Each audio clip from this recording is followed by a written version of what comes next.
Pues aquí estamos de nuevo hasta que Dios nos permita, ¿verdad?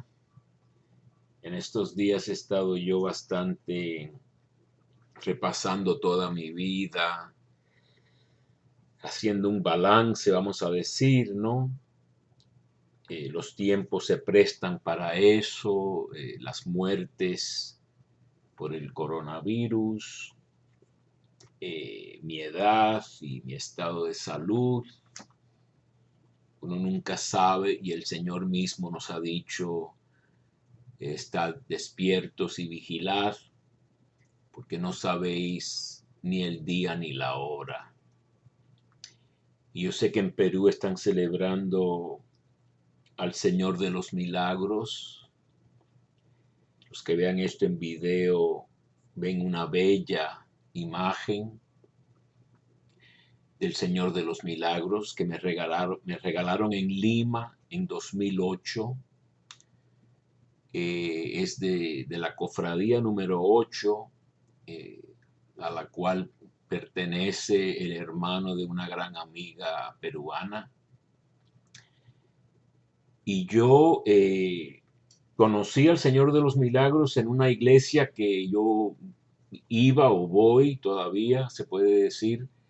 Tienen una imagen auténtica muy bella y me llamó la atención. Son intuiciones espirituales que tenemos los que pertenecemos a Cristo. Como yo tuve una intuición, por ejemplo, de Catalina de Siena cuando yo no sabía nada de ella, ¿no? Y muchos años después, ahora, pues casi soy, vamos a decir, experto, o por lo menos un gran amante de ella. Entonces, al ver esta imagen del Señor de los Milagros, que después he leído, es una imagen muy sencilla que estaba en un lugar no muy propicio, vamos a decir, pues me llamó mucho la atención y cuando fui a Lima en 2008, pues quise ir al santuario del Señor de los Milagros, pero el hermano de mi amiga me regaló esta imagen que tengo justo arriba de mi lecho, en mi recámara, flanqueada por Santa Teresita del Niño Jesús, de un lado, la de mi papá, de hace muchos años, y después una pintura de Bernadette, que hace compañía con Santa Teresita, ¿verdad? Así que yo también quiero recordar al Señor de los Milagros. Y recuerdo yo que cuando fui al santuario y estaba yo con mi cámara, desde luego, como turista, ¿no? Uno me dijo, un señor me dijo, lo importante aquí es rezar y no estar con las cámaras. Yo le dije, tienes razón, tienes razón. Me pareció apropiado y valiente y que me dijera eso, ¿verdad? Pero yo he querido seguir con el tema del profeta Elías. Me ha venido en mente en estos días y yo he querido hablar sobre la encíclica nueva del Papa y lo tengo en mente. Ya hay todavía tiempo después.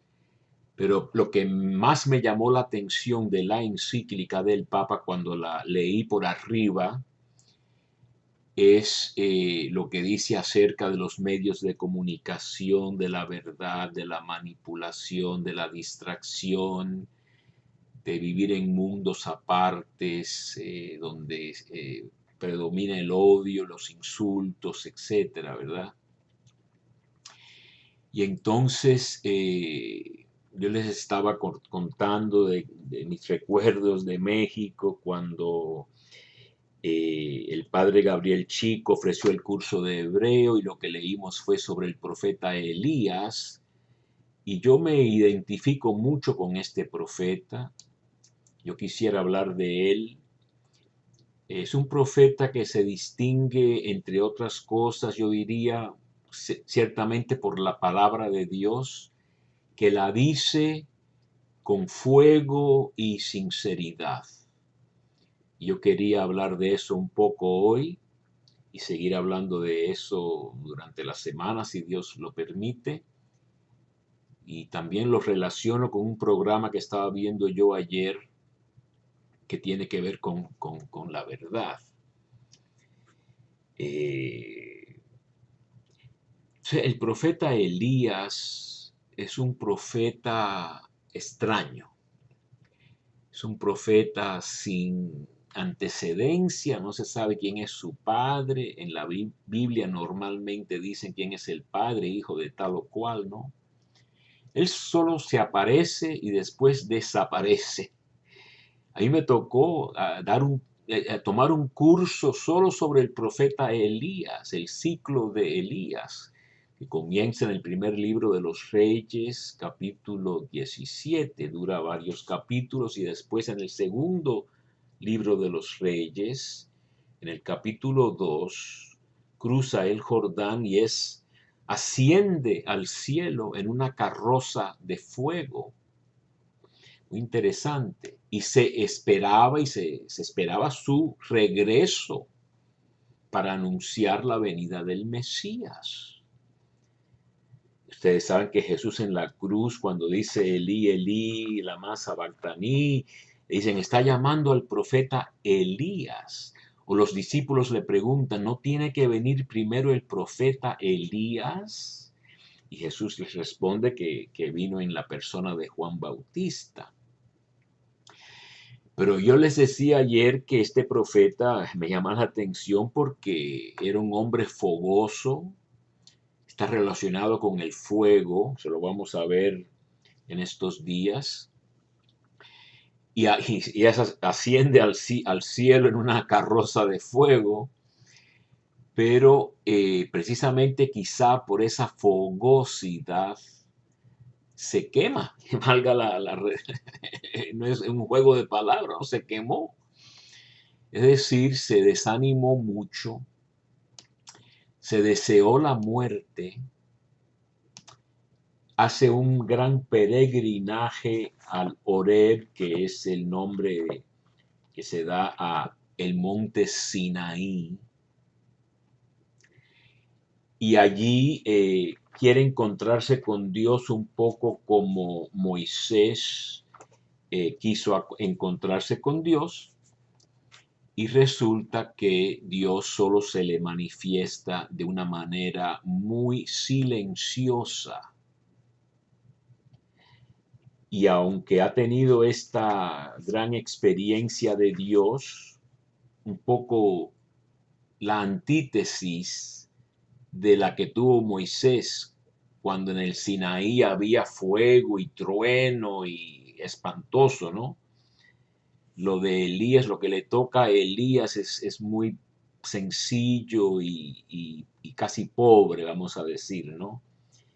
Y a veces podemos identificarnos con nuestra pequeñez, somos poca cosa, y eso es parte también de, vamos a decir, de la humildad, ¿no? Es una palabra, ustedes saben que a mí me gustan las palabras, humildad viene de humus, que es el suelo, ¿no? Así que la humildad es estar un poco bajo, cerca del cielo, del suelo, e incluso se dice, vienes del suelo y al suelo regresarás, ¿no? O ceniza, como quieran, pero el hombre viene de la tierra, Adamah en hebreo, y ahí viene la palabra Adam, alguien que viene de el suelo, la tierra en el sentido de suelo, ¿no? Hay otra palabra para tierra. Y entonces este profeta Elías nombra un sucesor, Eliseo, y está listo ya para morir. Así que es muy interesante resumir un poco así su vida. Pero como digo yo, y creo que lo oí de alguien, otra persona, le dan una segunda oportunidad al profeta Elías después de quemarse, ¿no? Pero la segunda oportunidad es al final de los tiempos, cuando regrese a restablecer las cosas. Eso lo dice el profeta Malaquías. Así que cuando vemos la ley y los profetas, la Torá, los primeros 5 libros y después todo lo que sigue en la Biblia judía, los profetas anteriores y después los profetas posteriores, que el último es Malaquías también en nuestra Biblia, los profetas terminan hablando del regreso de Elías. Y Lucas en su primer capítulo, cuando anuncia el nacimiento de Juan Bautista, alude precisamente a este final del libro de Malaquías, diciendo que vendrá este niño Juan Bautista con el espíritu y poder de Elías para reconciliar a padres e hijos, ¿verdad? Así que es muy importante esto de que los profetas terminan con Elías y Moisés, también se menciona, ¿no?, en Malaquías, al final de Malaquías. Y precisamente cuando viene Jesús, en la transfiguración, que ustedes conocen este relato un poco, está flanqueado, yo estaba hablando de flanquear, ¿no? A un lado está Moisés y al otro lado está Elías, la ley y los profetas, toda la revelación de Dios. Así que meditando un poquito sobre este profeta, podemos apropiarnos más de lo que nos dice Dios. Pero lo primero que me hizo pensar en él, hablando precisamente de esta pequeñez, poquezza, dicen los italianos, ¿no?, fue que Elías, que aparece de la nada, ¿no?, está en este episodio que tiene todo que ver con la lluvia. Yo hablaba del rocío de Dios el otro día, ¿no? Cuando venían las sequías en Israel, la gente se moría de hambre. Incluso podían recurrir al canibalismo. Hay un episodio en Reyes sobre eso, ¿no?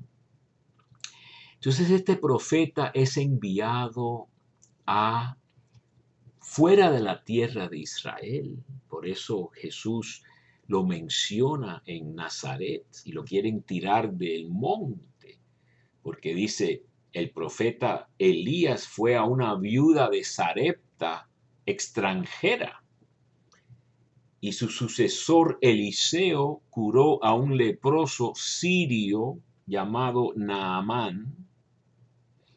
Dice, había muchas viudas en Israel y muchos leprosos en Israel, pero estos dos grandes profetas fueron enviados a extranjeros. Quieren echar a Jesús del monte, ¿no? Entonces lo manda a este torrente. Y por cierto, que recordamos a las nazarenas y sus vínculos con la orden carmelitana, ¿no?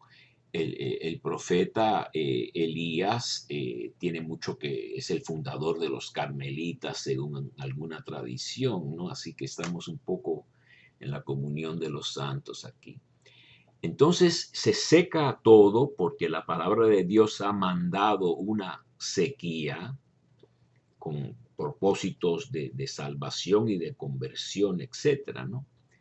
Y le dice Yahvé a Elías, levántate y vete a Sarepta de Sidón. Sidón es Tiro y Sidón es al norte, como decíamos. Es la tierra de Jezabel, esta mujer que hablábamos ayer, ¿no? La reina malvada en la Biblia, ¿no? Cuando dice, y pues he ordenado a una mujer viuda de allí que te dé de comer.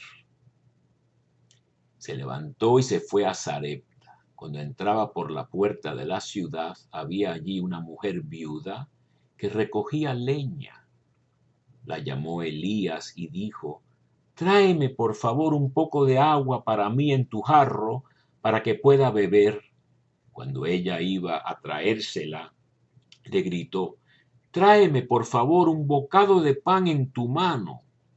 Y ella dice que ya se le ha acabado la comida y que se va a morir.